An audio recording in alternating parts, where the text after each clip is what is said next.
Praise the Lord. இன்றைய தியானம் ரோமர் 6:9 முதல் 14 வரை.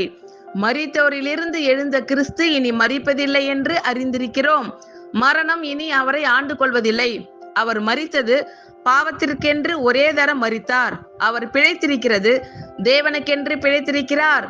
அப்படியே நீங்களும் உங்களை பாவத்திற்கு மரித்தவர்களாகவும் நம்முடைய கர்த்தராகிய இயேசு கிறிஸ்துவுக்குள் தேவனுக்கென்று பிழைத்திருக்கிறவர்களாகவும் எண்ணிக்கொள்ளுங்கள். ஆகையால் நீங்கள் சரீர இச்சைகளின்படி பாவத்திற்கு கீழ்ப்படியத்தக்கதாக சாவுக்கு ஏதுவான உங்கள் சரீரத்தில் பாவம் ஆளாதிருப்பதாக.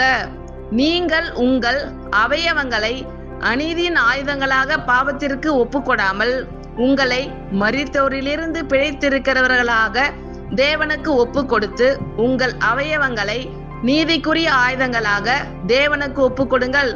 நீங்கள் நியாய பிரமாணத்திற்கு கீழ்ப்பட்டிராமல் கிருபைக்கு கீழ்ப்பட்டிருக்கிறபடியால் பாவம் உங்களை மேற்கொள்ள மாட்டாது. ஆமென். Thank you Lord. கர்த்தர் உங்கள் அனைவரையும் ஆசீர்வதிப்பாராக. God bless you all.